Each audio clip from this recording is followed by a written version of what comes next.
दोस्तों, दिनाक्षी short hand में आपका स्वागत है। अगर आप चैनल पर नए हैं तो चैनल को सब्सक्राइब करें और बेल आइकन ज़रूर दबाएं। आज की संपादकीय डिक्टेशन 755 शब्दों की एक डिक्टेशन रहेगी जो कि 80 शब्द प्रति मिनट की गति से बोली जाएगी। अगर आपको इस डिक्टेशन की स्पीड को 100 शब्द प्रति मिनट करना हो तो आप YouTube पर स्पीड के ऑप्शन में जाकर स्पीड को 1.25 कर सकते हैं। इस डिक्टेशन की डेमो आउटलाइंस आप हमारे टेलीग्राम ग्रुप से प्राप्त कर सकते हैं। और अगर आपको इस संपूर्ण संपादकीय मैटर की सभी एडवांस आउटलाइंस और वाक्यांश की आवश्यकता है तो आप हमारा editorial special paid batch join कर सकते हैं। एडिटोरियल स्पेशल पेड बैच में दी गई एडवांस आउटलाइंस और वाक्यांश की सहायता से आप शॉर्ट हैंड को 120 प्लस की गति में लिखने में सक्षम होंगे। इस बैच को ज्वाइन करने के लिए आप डिस्क्रिप्शन बॉक्स में दिए गए मोबाइल नंबर पर व्हाट्सएप कर सकते हैं। तो चलिए डिक्टेशन को स्टार्ट करते हैं। डिक्टेशन 5 सेकंड बाद स्टार्ट होगी। Ready, start. सुप्रीम कोर्ट ने देश भर में तेजी से बढ़ती अवैध बस्तियों को लेकर जो चिंता जताई उससे असहमत नहीं हुआ जा सकता। उसने इन अवैध बसाहटों की रोकथाम के लिए व्यापक कार्य योजना बनाने की ज़रूरत भी जताई। निसंदेह इसकी ज़रूरत है, लेकिन खुद उसके लिए भी यह आवश्यक है कि वह इस मामले में कोई संतुलित और कारगर रवैया अपनाए, क्योंकि गत दिवस ही उसकी एक अन्य पीठ ने दिल्ली में सरोजिनी नगर इलाके में करीब 200 झुग्गियों को हटाने की प्रस्तावित कार्यवाही पर रोक लगा दी। इसके पहले उसने राजधानी के ही एक अन्य इलाके जहांगीरपुरी में अतिक्रमण विरोधी कार्यवाही पर रोक लगा दी थी। पता नहीं इन सब मामलों में सुप्रीम कोर्ट का अंतिम निर्णय क्या होगा, लेकिन इसकी अनदेखी नहीं की जा सकती कि देश में अवैध बस्तियां बढ़ती जा रही हैं। निसंदेह इसके लिए राज्य सरकारें और उनके स्थानीय निकाय जिम्मेदार हैं। वे पहले सरकारी ज़मीनों पर अतिक्रमण होने देते हैं, फिर जब तब उन्हें हटाने का काम भी करते हैं। ऐसी कार्यवाही कभी सही ढंग से नहीं होती तो कभी वह अदालती हस्तक्षेप का शिकार हो जाती है। यह भी देखने में आता है कि रह रह कर अवैध बस्तियों को नियमित होने का काम भी होता रहता है। कई बार ऐसा इसलिए करना पड़ता है क्योंकि ऐसी बस्तियों में बड़ी संख्या में लोग बस जाते हैं और फिर उन्हें वोट बैंक के रूप में देखा जाने लगता है। वास्तव में उन कारणों की तह तक जाकर उनका सही सटीक निवारण करने की ज़रूरत है, जिनके चलते सभी बड़े शहरों में अवैध बस्तियां बढ़ती जा रही हैं।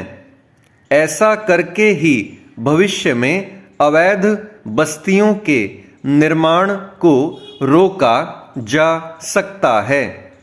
अवैध बस्तियां बसने का एक कारण तो यह है कि बड़े शहरों के विस्तार के क्रम में यह नहीं देखा जाता कि शहरों को संचालित करने वाले मजदूर और कामगार रहेंगे कहाँ। दूसरा कारण यह है कि स्थानीय निकायों के भ्रष्ट कर्मी अवैध निर्माण होने देते हैं। अब तो बड़े शहरों में झुग्गी माफिया भी पनप गए हैं, जो भ्रष्ट नेताओं और नौकरशाहों की शह से अतिक्रमण कराते हैं। झुग्गी बस्तियां शहरी विकास को बदसूरत करने के साथ अन्य कई गंभीर समस्याएं भी पैदा कर रही हैं।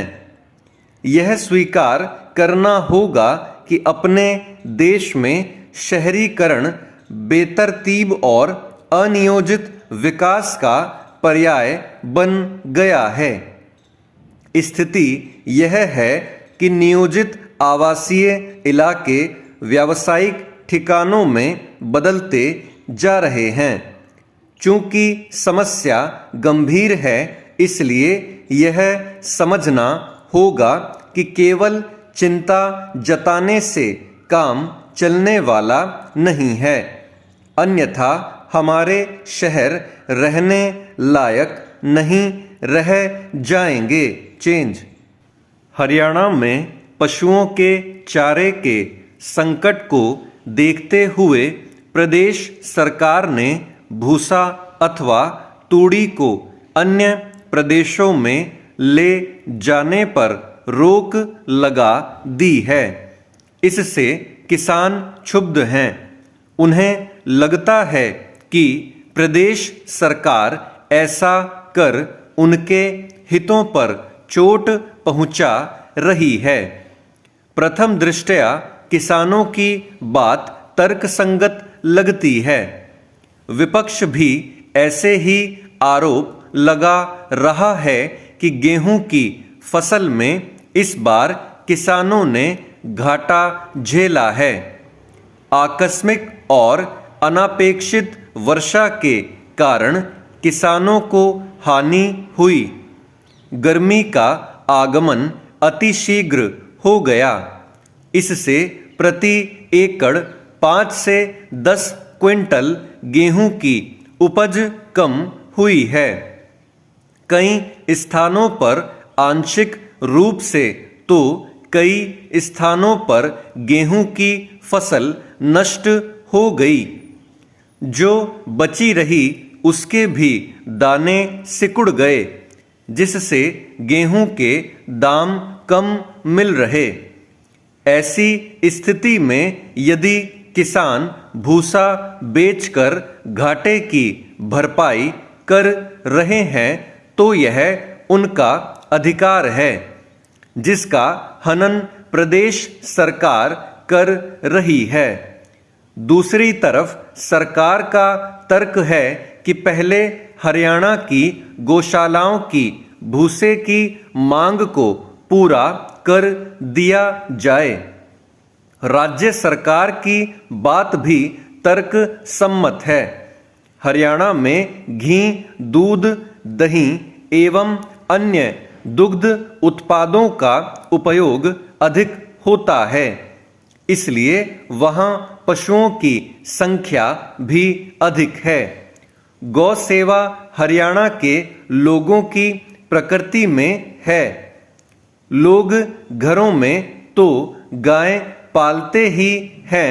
प्रदेश में बड़ी संख्या में गौशालाएं हैं। स्पष्ट है कि इस कारण वहां पशुओं के चारे की मांग भी अधिक है।